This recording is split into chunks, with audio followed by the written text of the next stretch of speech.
Bueno, pues nada, buenos días a todos y a todas. Desde AETAPI queremos daros la bienvenida a este 21 Congreso. Eh, bueno, tanto a los que estáis aquí presencial como a los que nos seguís vía streaming.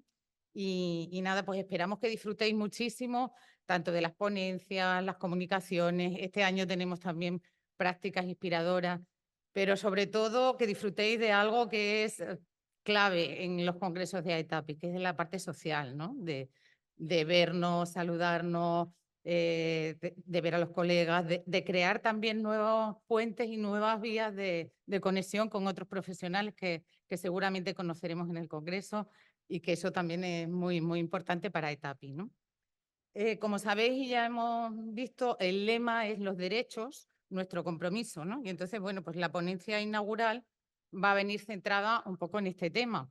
Pues para primero habrá una parte que, bueno, tengo que deciros que la ponente Patricia Cuenca al final no ha podido venir y tengo que dar gracias a Ruth Vidriales porque ella va a asumir esa primera parte, que sería una parte más teórica, bueno, teórica o explicar un poco lo que son los derechos humanos, ese enfoque pues más marco, ¿no? De los derechos, para luego hablar sobre cómo están los derechos humanos en el autismo y que nos profundice un poco, que es un gusto tenerte, Ruth, aquí con nosotros, ¿no? Bueno, Ruth, muchos de vosotros ya la conocéis porque es una persona que lleva desde el 2007 en la Confederación Autismo España.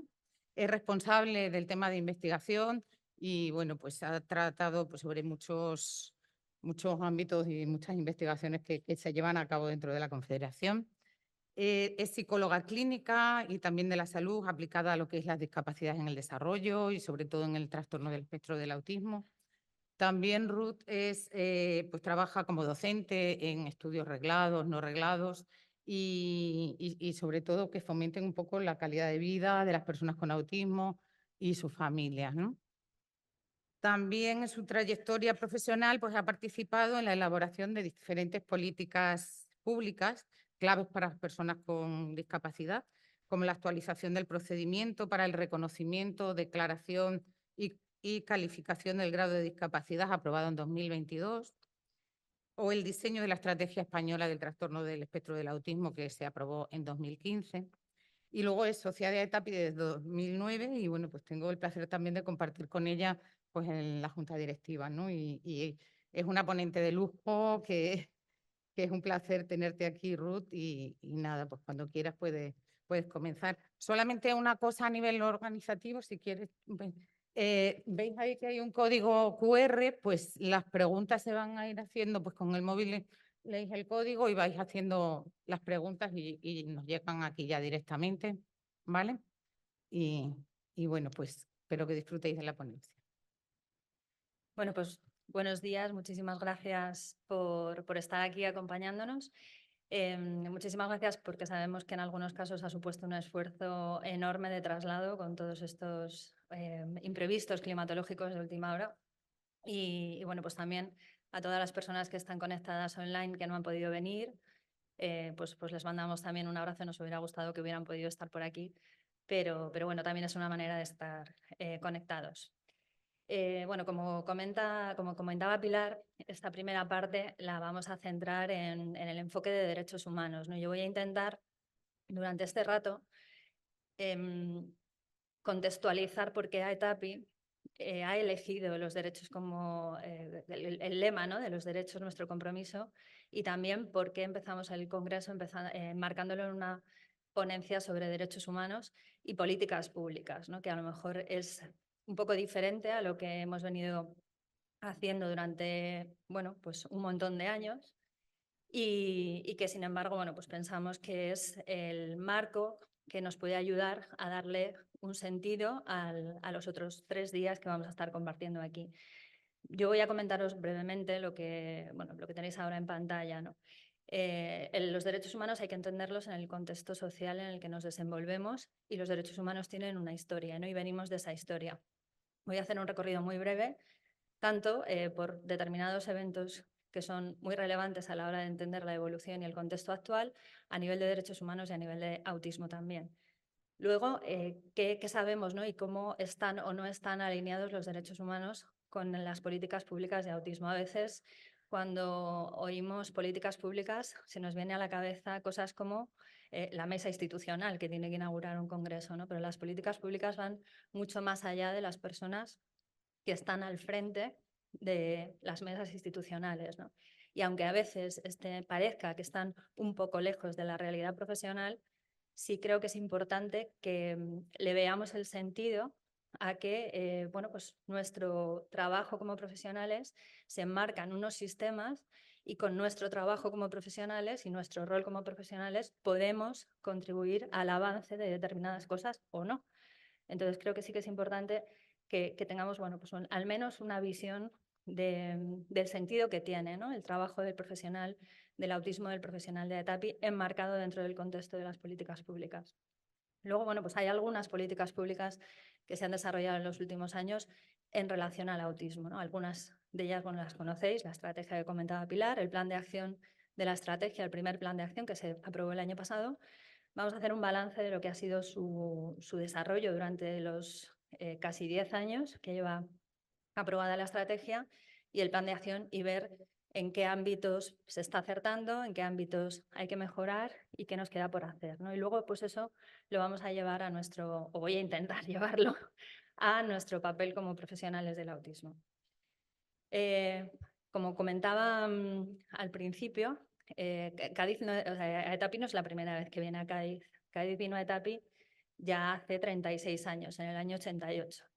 Y bueno, pues ha habido distintas cosas, ¿no?, que han cambiado desde entonces. Primero, el congreso eran 4 días y en abril. Nosotros nos lo hemos traído a noviembre desde hace ya mucho tiempo, pensando que íbamos a tener un tiempo excelente en Cádiz, que es lo que ISA nos ha vendido todo el tiempo. Entonces, bueno, pues hay cosas que no surgen como se esperan, pero bueno, pues encontraremos otros alicientes seguro, ¿no? Bueno, como os decía, Aetapi ya ha estado en Cádiz, ¿no? La ciudad ya ha acogido un congreso de Aetapi hace 36 años, en un contexto diferente. Entonces, todo lo que tiene que ver con la evolución, ¿no?, y la situación actual a nivel de conocimiento y a nivel de derechos, hay que contextualizarlo en la realidad actual, ¿no? Aunque habrá cosas probablemente que se mantengan también. Han pasado 36 años, ¿no? Y para hacer esa valoración nos hacen falta pues, referentes concretos. Cuando yo pienso en un referente, de hace 36 años en mi caso, pues me surgen pues, recuerdos esenciales, ¿no?, que dicen algunas películas también, ¿no? Para mí un referente del año 88 es la película Beetlejuice, que no solamente por lo que supone la película cinematográficamente, sino por esos recuerdos esenciales que a mí me despierta esa película, ¿no? Y son recuerdos esenciales de momentos compartidos con mi hermano, las primeras veces que íbamos solos al videoclub a alquilar la película, bueno, determinadas cosas que te hacen pues moverte y las vas a recordar toda la vida. Aquí seguro que hay personas que estuvisteis en Cádiz hace 36 años, también seguro que tenéis recuerdos esenciales y esos recuerdos esenciales hay que actualizarlos al momento en el que nos movemos ahora, ¿no? Y saber si durante estos años, pues qué es lo que ha cambiado, qué es lo que no ha cambiado, qué es lo que se mantiene y cómo se adaptan esos recuerdos esenciales o esas cuestiones significativas a las expectativas de la sociedad en la que vivimos, ¿no? Hace 36 años había determinadas cuestiones que eran muy relevantes, ahora también.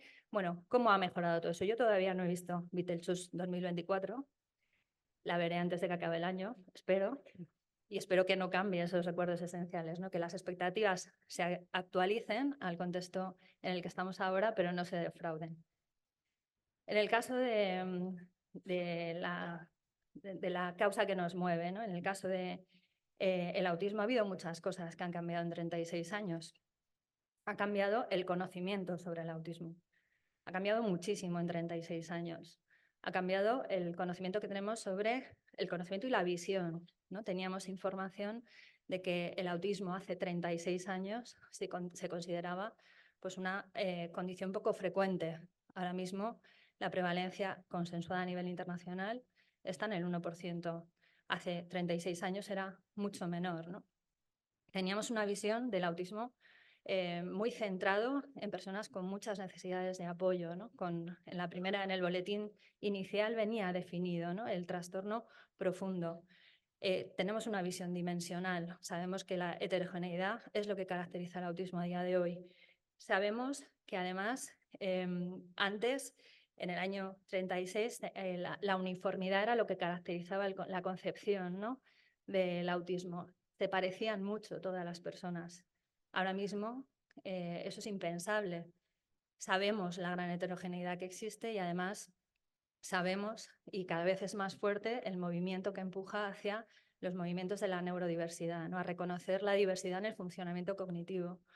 Y también ha cambiado la manera en la que las propias personas con autismo se representan, pasando de modelos de representación donde otras personas hacían esa representación a que cada vez es más fuerte los movimientos donde la persona se representa a sí misma, donde reivindica sus propios derechos y donde habla en primera persona, ¿no? Quizá en España están emergiendo y van siendo cada vez pues, más relevantes, en otros países lo han sido ya hace un poquito más de tiempo, ¿no? Ha habido también un cambio de paradigma en el ámbito de la discapacidad, en el ámbito de los apoyos. Ha habido un cambio de paradigma y hemos pasado de un modelo muy centrado en aspectos médicos, asistenciales, a este enfoque de derechos humanos, que es lo que trae la intervención, ¿no? ¿Y qué supone un enfoque de derechos humanos? Pues un enfoque de derechos humanos, lo primero, lo que impone es un marco ético, donde la persona es sujeto de derechos. Y esto, como otras muchas cosas dentro del marco de los derechos humanos, es fácil de decir, pero luego en la práctica hay que hacerlo efectivo, necesariamente, ¿no? Entonces, en la teoría, pues nos lo creemos todos, pero luego hay que llevarlo y hacerlo efectivo en la práctica, ¿no?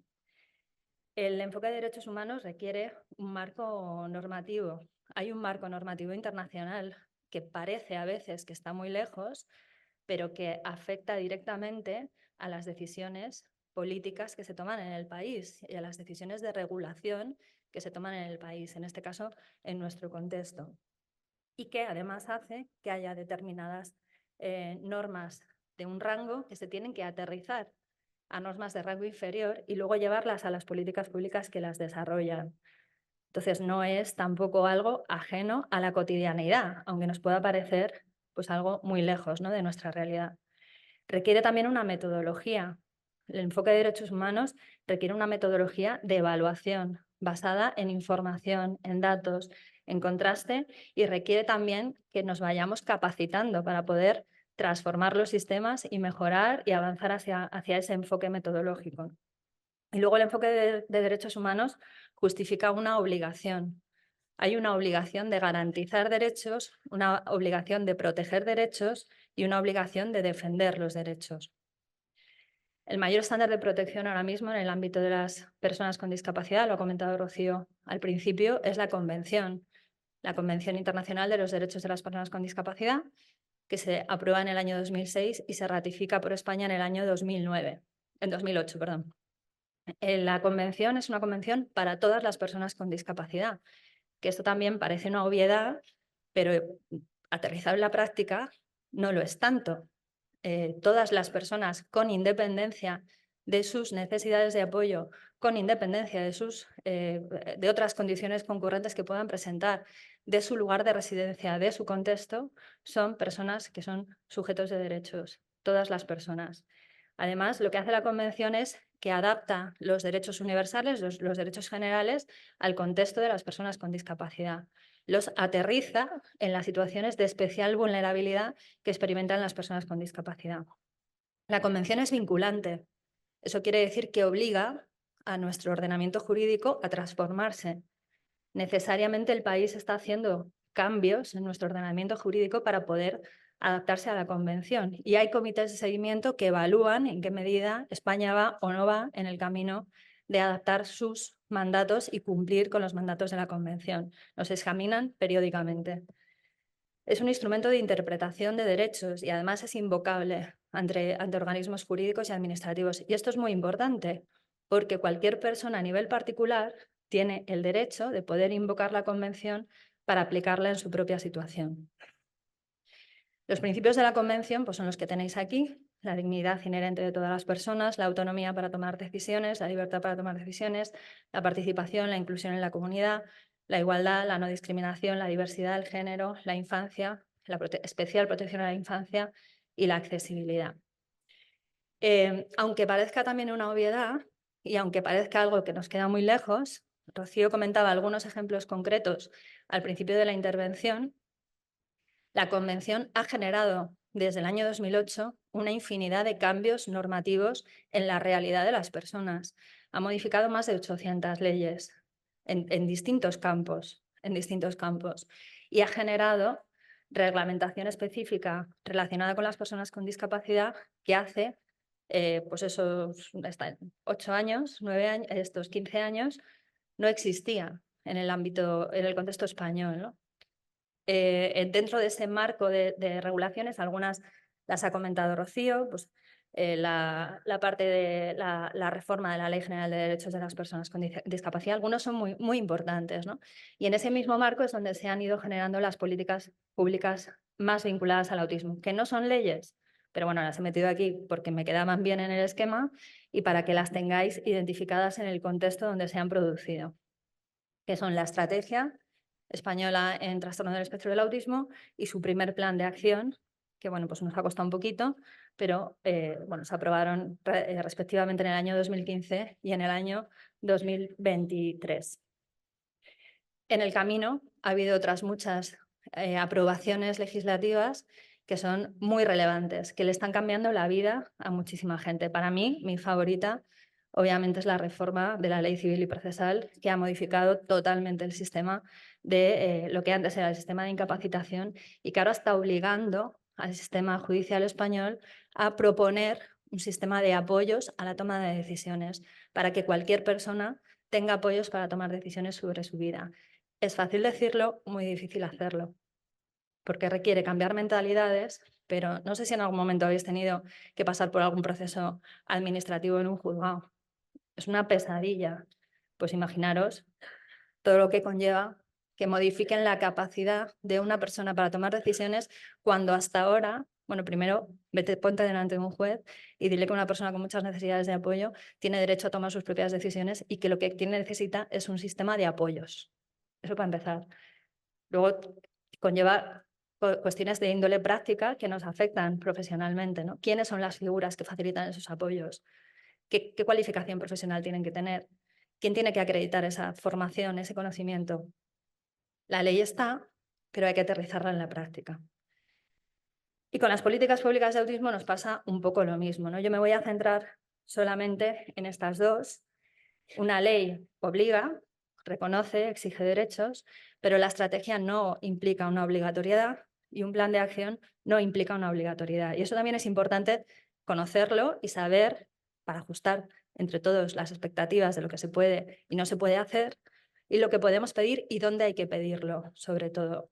Una estrategia lo que marca es un contexto, un marco de actuación, un conjunto de necesidades que describen la situación y priorizan y están identificando dónde hay que incidir para tomar decisiones, ¿no? Dónde tienen que desarrollarse esas medidas. Y el plan lo que hace es priorizar. Empieza a priorizar por dónde hay que empezar porque es más urgente y luego asigna los recursos, ¿no? Es diferente una cosa y la otra.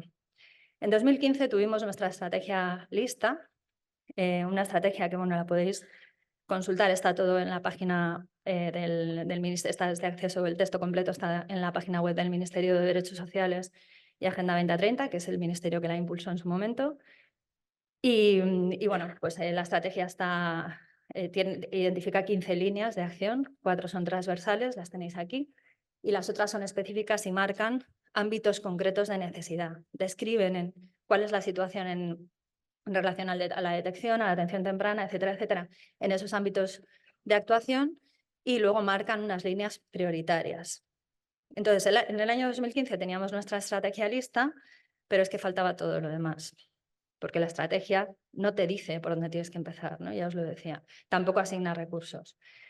Lo demás ha llegado 8 años después, en el año 2023, en la forma de un plan de acción, el primer plan de acción, que no va a resolver la estrategia, no va a resolvernos todas las necesidades que hay en la estrategia.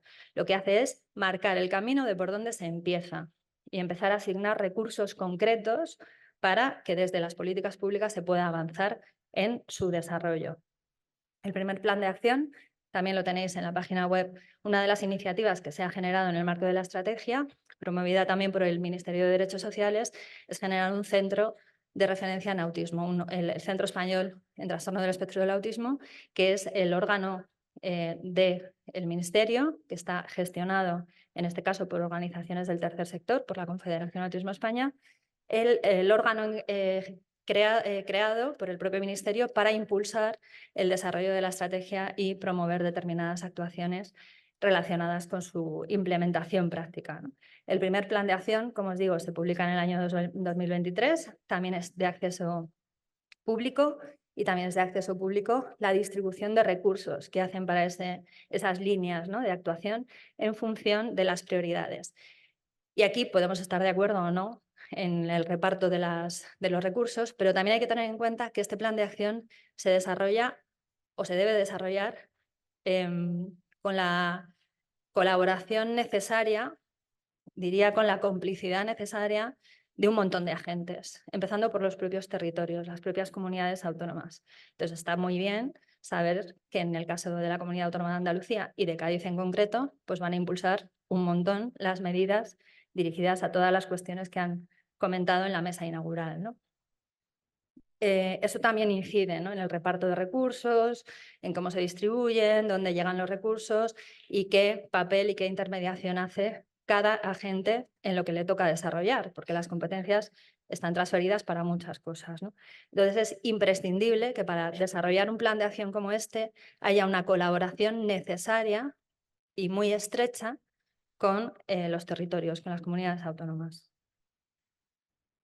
Pasamos ya a la otra parte, ¿no? ¿En qué medida esta estrategia y este plan de acción están o no alineados con el enfoque de derechos humanos? Para eso es importante tener en cuenta los principios de esos mandatos, como son la Convención, etcétera, etcétera, que nos hablan de los derechos humanos, ¿no? Y para valorar en qué medida están alineados, debemos responder a varias preguntas. Preguntas que tienen que ver con si, en qué medida favorecen o no favorecen y garantizan la igualdad de oportunidades. En qué medida promueven la participación y la autodeterminación. La participación en el propio desarrollo de las políticas públicas, en este caso de las personas con autismo, y también su capacidad para tomar decisiones sobre sus vidas. En qué medida garantizan una vida libre de explotación, de abusos y de violencia. En qué medida promueven la accesibilidad universal y la eliminación de barreras. En qué medida también capacitan a la sociedad sobre el autismo y para derribar esas barreras, contribuir a derribar esas barreras que existen sobre el autismo. Y una cosa muy importante, de en qué medida se evalúan y se pueden contrastar de forma abierta, de qué manera se pueden valorar, se basan en datos y se puede contrastar su evolución de forma abierta. Y haciendo un poco para hacer este balance sobre esas fortalezas, esas debilidades, esas áreas de mejora, entre el momento en el que se publica la estrategia y el momento que se publica el plan de acción, el Ministerio pide que haya un proceso de evaluación dentro de esa parte de evaluación, ¿no? ¿Qué aspectos de la estrategia siguen valiendo? ¿Qué aspectos de la estrategia hay que priorizar para desarrollar ese primer plan de acción? ¿Qué aspectos de la estrategia tienen más importancia para la situación del colectivo, van a ser más transformadores en esta primera fase, ¿no?, del primer plan de acción, y por lo tanto hay que darles prioridad en este primer plan de acción. Para ello se lleva a cabo una consulta abierta entre el año 2022 y principios del año 2023, una consulta que se abre a toda la sociedad civil. Es lo habitual cuando se saca una regulación. Cualquier persona, hay un periodo de audiencia pública donde cualquier persona puede participar exponiendo su punto de vista y haciendo sus aportaciones cuando se va a trabajar sobre una nueva regulación. Pasa siempre, en este caso también. Y se hizo esa consulta pública y además se hizo una consulta, o sea, dentro de la consulta pública se hizo un especial refuerzo a la sociedad civil vinculada al autismo, ¿no?, al movimiento social, no asociativo, social, que es diferente, no solo a las personas que están vinculadas a las organizaciones especializadas, sino al movimiento social del autismo, para que pudieran hacer aportaciones respecto a lo que consideraban más relevante. Y se hizo de manera que pudieran participar también personas con más necesidades de apoyo, ¿no? A través de metodologías y bueno, pues cuestionarios adaptados con determinados apoyos para que fueran las propias personas con grandes necesidades de apoyo quienes pudieran también participar dando su perspectiva, ¿no? Además, eso se hizo a través de un cuestionario online para que pudiera llegar a cuanta más gente mejor.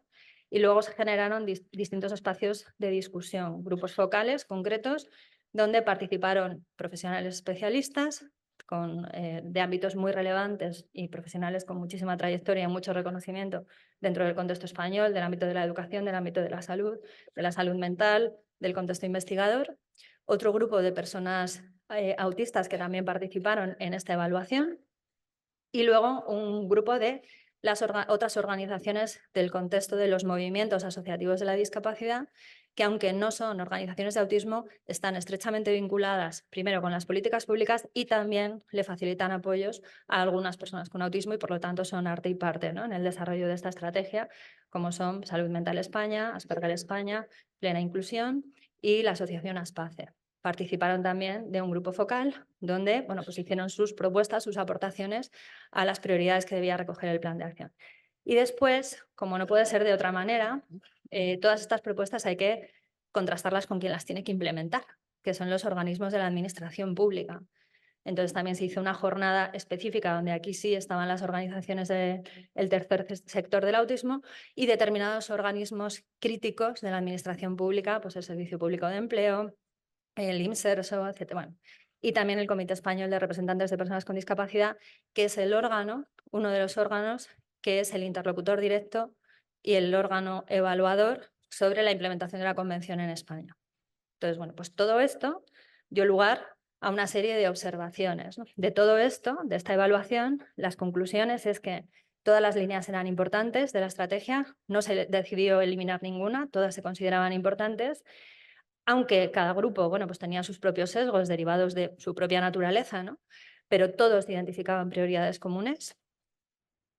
Todos los grupos coincidían también en que había que equilibrar lo que eran acciones de incidencia política y social, sensibilización, concienciación, etcétera, etcétera, con actuaciones de atención directa. A veces las estrategias te quedan en un plano muy general, ¿no? Y de hecho, cuando estás participando en los grupos de trabajo, hay cosas que sabes que no van a pasar, porque hay la estrategia no puede comprometer, la estrategia propone, la estrategia promueve, la estrategia favorece, pero la estrategia no garantiza, no asegura. Entonces, hay, incluso en el propio texto, si lo leéis, vais a ver que esos son los términos en los que está redactada, ¿no? Entonces, sí que había una clara identificación de que ese no puede ser el plano en el que se desarrollara el plan de acción, tenía que aterrizar a medidas concretas, ¿no? A medidas que sí repercutieran en la práctica, no solo en la parte más global. Además, era imprescindible que, y así lo coincidían todos los grupos, que las personas con autismo participaran directamente en el desarrollo del plan de acción y también en todo lo que tenía que ver con su evaluación, en todo lo que es la implementación del plan de acción y su seguimiento. Además, el primer paso era esa priorización, el priorizar esas medidas para poder elaborar el plan de acción, pero eso no era suficiente. Hay que asignar recursos, tiene que tener unas métricas, hay que saber cuándo se están consiguiendo o no se están consiguiendo los objetivos, una calendarización y un sistema de seguimiento. Todos los grupos identificaban también las barreras interadministrativas como el primer problema para la implementación del plan de acción. Y eso obviamente tiene implicaciones a distintos niveles, a nivel de la administración estatal, a nivel de la administración autonómica, de la administración autonómica, de la administración provincial, de las locales. O sea, todo eso son barreras que dificultan que este tipo de medidas se puedan implementar. Y ahí el papel profesional es muy relevante, ¿no? En la primera mesa, una de las cuestiones que han agradecido es la colaboración y la interlocución con las entidades locales. Esos son mecanismos probablemente no suficientes, pero sí necesarios para poder avanzar. Y luego también había una percepción compartida de que había que actualizar la estrategia a la realidad de 2023, habiendo pasado solo 8 años. Pero claro, es que 8 años, 10 más o menos en este contexto. En este contexto han pasado muchas cosas y no podemos ser ajenos a la influencia que tienen todas esas cosas, por mucho que nos gustaría quizá que fueran de otra manera, pero no podemos ser ajenos a todo esto. En menos de 10 años ha habido una crisis económica muy importante. Ha habido una pandemia, ha habido el auge pues, de los movimientos feministas que ya estaban antes, pero que ha venido para quedarse y con mucho empuje. Y eso ha puesto encima de la mesa determinadas cuestiones que no estaban tan encima de la mesa hasta entonces, ¿no? Hemos votado 5 veces en elecciones generales, 4 en 4 años. Cada vez la situación política está más polarizada, más crispada. En todo ese contexto es donde se desarrollan las políticas públicas.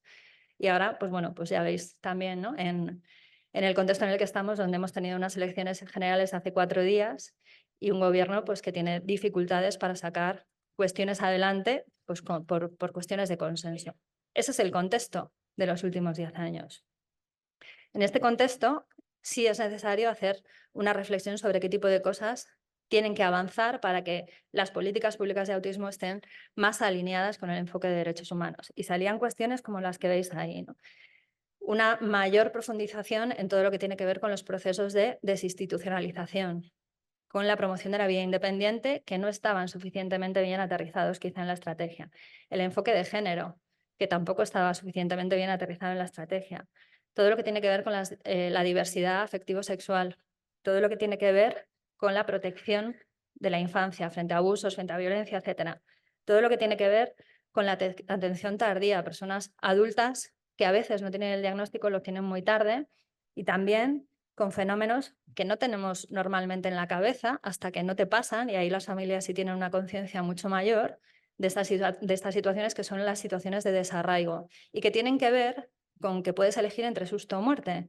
Si te dan un determinado servicio, una determinada prestación que llevas esperando durante muchísimos años y de repente eso implica que te tengas que ir a lo mejor a 100, 150 kilómetros de tu casa, de tu contexto habitual, se está produciendo un fenómeno que no solo tiene que ver con un cambio de domicilio, tiene que ver con el desarraigo de pues de tu vida, de tu red de apoyos, o sea, absolutamente de todo, ¿no?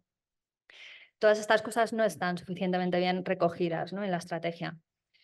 Entonces, cuando hacemos esa evaluación de qué cosas tienen que mejorar, qué cosas hay que garantizar dentro de, bueno, en el plan de acción, pero también en los planes de acción que vengan después, nos encontramos que para esos ámbitos que había en el listado, ¿no?, de evaluación, necesariamente para hablar de que la estrategia promueve, o los planes de acción, las políticas públicas de autismo promueven la igualdad, tenemos que incorporar de manera indudable el enfoque de género, pero también la diversidad en todos los sentidos, ¿no? Diversidad entendida pues, desde el punto de vista también afectivo-sexual, pero hay otra serie de cosas que no tenemos en mente. Quizá las personas que trabajan en la atención directa la tienen en mente porque se lo encuentran todos los días, que son, por ejemplo, fenómenos como la diversidad cultural, la diversidad socioeconómica, la diversidad étnica, lingüística, y que son variables interseccionales que evidentemente interactúan con el autismo, con la situación de las familias, con las situaciones de las personas, y que no están suficientemente bien recogidas en estas políticas públicas. También qué pasa con el contexto rural, las desigualdades que hay a nivel autonómico, pero dentro de las propias comunidades autónomas, todo lo que tiene que ver con el rural también necesita una atención específica. Y luego mecanismos efectivos de denuncia de discriminación, que sean sencillos, porque a día de hoy, si alguien quiere denunciar una discriminación, se las tiene que ver y desear, y además necesita también unos mecanismos de apoyo donde te puedan informar, te puedan acompañar, que realmente, bueno, pues a veces pues, a mí no me extraña que se le quiten las ganas, ¿no?, a cualquiera. En el ámbito de la participación y la autodeterminación, hay distintas también consideraciones que son imprescindibles, ¿no? Esta participación en el desarrollo de las políticas y en la evaluación y en la toma de decisiones necesariamente tiene que implicar a las personas que tienen mayores necesidades de apoyo, a veces derivadas pues, de la asociación del autismo y la discapacidad intelectual, pero no siempre. Hay personas que tienen muchas necesidades de apoyo porque tienen también condiciones concurrentes, por ejemplo, de salud mental, que les interfieren tremendamente en su vida cotidiana, que les interfieren para tener un trabajo y mantenerlo, para ser independientes, para poder tener un bienestar y una calidad de vida significativa. Entonces hay que entenderlo también de una manera global y amplia, ¿no? Y tiene que haber necesariamente mecanismos de consulta permanente, donde las personas puedan participar, puedan opinar y puedan posicionarse sobre las decisiones que le van a afectar y dónde van a ir esa priorización de recursos, esa priorización de actividades. Necesariamente tiene que haber un mayor desarrollo de los mecanismos que garanticen la erradicación de la violencia. Hay fenómenos que no conocemos en el caso del autismo, porque no están están en la realidad de las personas con autismo, pero están fuera a veces de los circuitos de apoyo. Y también sois las personas que trabajáis en la práctica directa, en el apoyo directo, quienes os los encontráis todo el tiempo. Por ejemplo, los temas de violencia de género. Mujeres, niñas, menores que son víctimas de violencia de género. El autismo no está en los sistemas de protección a víctimas de violencia de género. Necesariamente tiene que haber una mayor capacidad de los propios sistemas para poder atender esas situaciones. No solamente una especialización del autismo en violencia, sino al revés, ¿no? Todas estas cosas son complejas y requieren transformaciones del propio sistema. La especial atención a las niñas y a las mujeres, que sabemos que son un colectivo especialmente vulnerable. La estandarización y la transferencia de los criterios de accesibilidad universal, que a veces se queda también dentro de entornos muy especializados dentro de las organizaciones, pero no se traslada a los espacios públicos. Y nos vamos generando nuestros propios sistemas de accesibilidad, pero realmente si queremos que el contexto, que la sociedad, que los espacios, los servicios públicos sean accesibles, eso tiene que estar necesariamente ligado a lo que son las normativas que regulan la accesibilidad en los espacios públicos. Los aspectos sensoriales y de la comunicación que tampoco están suficientemente bien recogidos. La concienciación y la capacitación, yo creo que ese es uno de los puntos fuertes de la estrategia y también del plan de acción, ¿no? El acento que pone en la necesidad de formar y capacitar a equipos profesionales, no solo equipos profesionales de autismo, sino de otros sectores, ¿no? Y también en el ámbito de la mejora, el que realmente no contempla la formación en derechos humanos, sí la especialización en autismo, pero no en la formación en derechos humanos. Y la formación en derechos humanos implica, por ejemplo, que en un procedimiento médico el consentimiento tenga que estar adaptado, el consentimiento informado tenga que estar adaptado, que haya que facilitar directamente la información a la persona para gestionar con los apoyos que pueda necesitar, incluyendo los apoyos que le pueda dar su entorno, ese consentimiento informado. Hay que formar a profesionales del autismo en derechos humanos, pero también de otros sectores. Y luego, evidentemente, esa monitorización, esa evaluación del cumplimiento que tiene necesariamente que ser abierta, tiene que ser pública y se tiene que conocer, porque la gente tiene que saber y tiene que tener criterio para valorar en qué medida está produciendo o no esos cambios, ¿no? ¿Qué nos implica a nosotros como profesionales, ¿no? Porque a veces eso podemos pensar que esto de las políticas públicas no va con nosotros, no nos afecta o bueno, que le toca a otros, que le toca sobre todo a quienes gestionan los servicios, que son los que tienen que ir a hablar con la Diputación o con, pues bueno, pues hay algunas cosas sí, en otras cosas no tanto, ¿no? Y aquí hay bueno, pues otro descubrimiento, otro referente para mí, que es, bueno, en mi caso, mi familia mi familia es de una zona de montaña de León, que bueno, pues subsiste de la ganadería, básicamente, ¿no? Y allí hay una manera de construir que luego yo la he visto en otros sitios, que no tienen nada que ver, como por ejemplo las Islas Baleares, ¿no? Que es construir con piedra seca. Con piedra seca significa que no lleva ningún tipo de mortero. Las personas que saben hacerlo, pues van construyendo con sus manos y buscando dentro de la piedra local cómo construir, porque en este caso pues, son sobre todo paredes que limitan pues los campos, construyen con piedra seca. Y yo creo que es una forma de pensar también en el trabajo de los profesionales vinculados al autismo, ¿no? El construir con piedra seca requiere, lo primero de todo, una gran paciencia y una gran precisión, porque primero hay que buscar cuáles son las mejores piedras para la construcción. Hay que buscar cuáles son las piedras que van a sostener mejor la construcción, las que van a encajar mejor entre unas y otras, las que van a poder darle forma y las que se van a mantener aunque haya determinadas inclemencias que las vayan a amenazar. Y requiere eso, una gran precisión para poder pues seleccionar cuáles son las piedras donde tienen que estar. También requiere una gran personalización, porque aunque tengas dos paredes que tienen que limitar, van a tener que ser distintas necesariamente. No vas a poder construir con un molde, vas a tener que buscar las piedras por ti mismo, las que vayan a ir ahí y no puedan ir en ningún otro sitio. Requiere también el trabajar con material local. Allí nadie va a buscar las piedras a ningún otro sitio. Las buscan en los caminos, en la montaña, y van construyendo con lo que hay a nivel local, buscando la mejor versión de esas construcciones. Requiere también una flexibilidad importante. No es lo mismo construir con piedra seca a 1.700 metros en la montaña de León que en la isla de Menorca, donde también utilizan la piedra seca para construir, o sea, esta técnica, esta estrategia para construir. Requiere la capacidad para adaptarse al entorno en el que estamos, para responder a las necesidades en las que cada uno tiene que desenvolver su práctica. Yo creo que si algo caracteriza a los y las profesionales del autismo son esta serie de características. Y luego requiere también la colaboración y el trabajo conjunto. Son trabajos que se hacen en equipo, aprovechando el expertise de otras personas.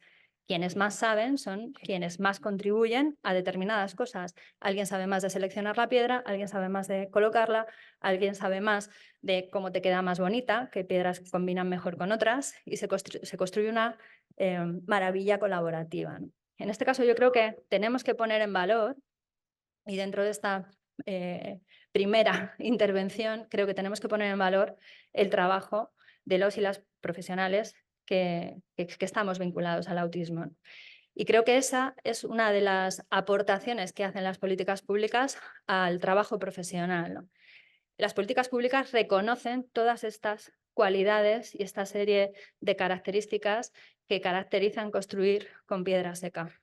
Ponen en valor el conocimiento profesional porque reconocen que hay una necesidad que requiere actuaciones concretas y diferenciadas. Entonces, ponen en valor el rol profesional, ¿no? de los y las profesionales vinculadas que saben de autismo.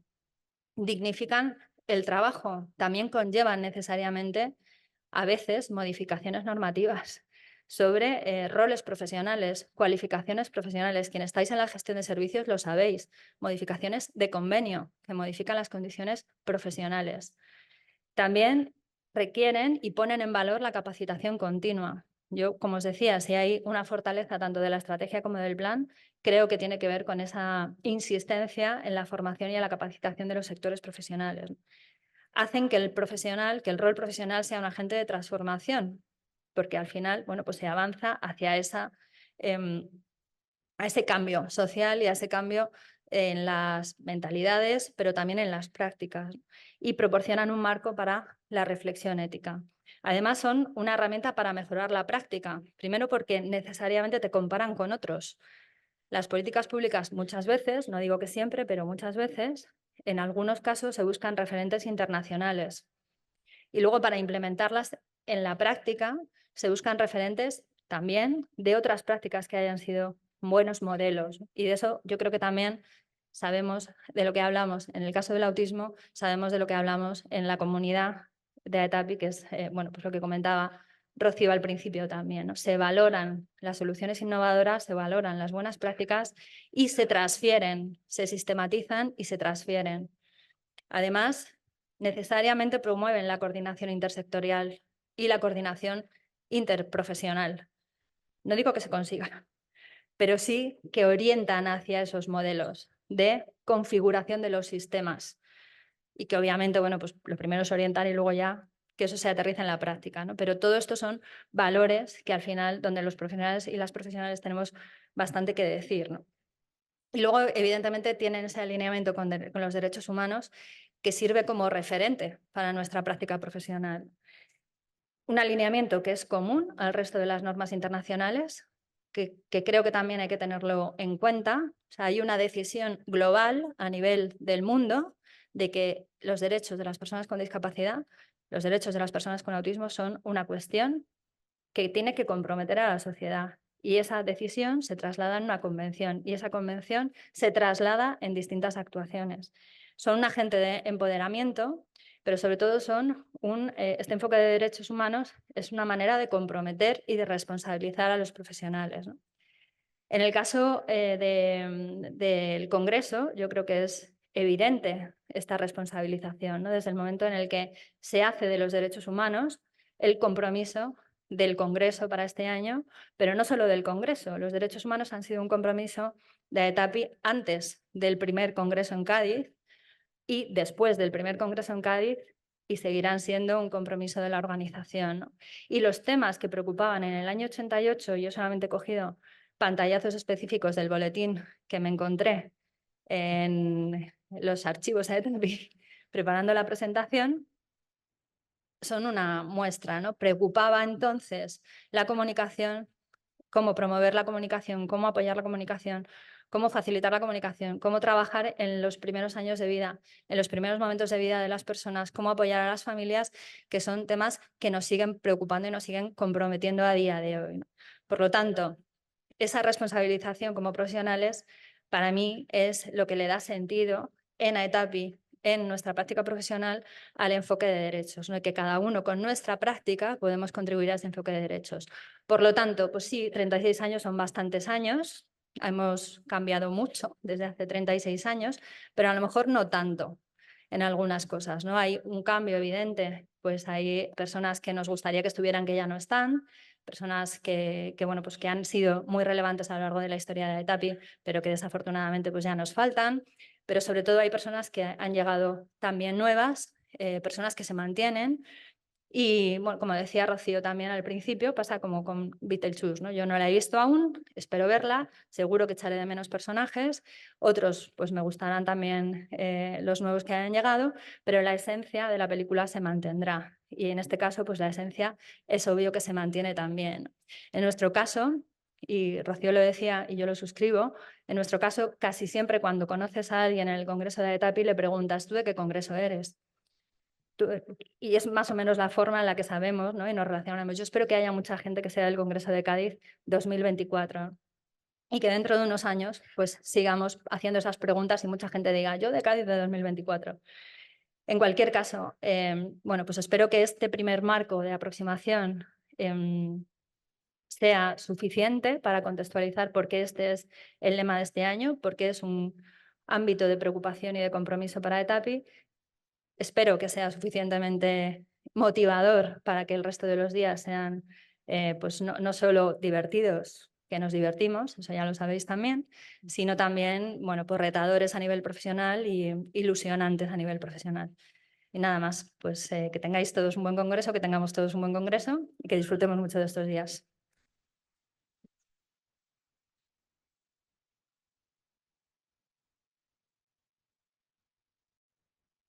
Bueno, muchísimas gracias, Ruth, por esa excelente ponencia que nos has dado, que nos has explicado de forma tan clara, pues nos has dado esas claves, ¿no? Para entender las políticas que se están haciendo en el autismo, pues la estrategia, los planes de acción y sobre todo, pues esos elementos que hay que tener en cuenta, pues para que todo funcione, ¿no? Y que nos van a hacer reflexionar a lo largo de todo el Congreso, pues con todos los distintos derechos que vamos a abordar, ¿no? En el Congreso. Y en principio no hay ninguna pregunta y yo creo que como vamos con un poquito de retraso, pues si queréis, pues lo dejamos ya aquí y bueno, pues cualquier cosa, pues muchas gracias a todos y bueno, tenemos la siguiente ponencia dentro de un ratito.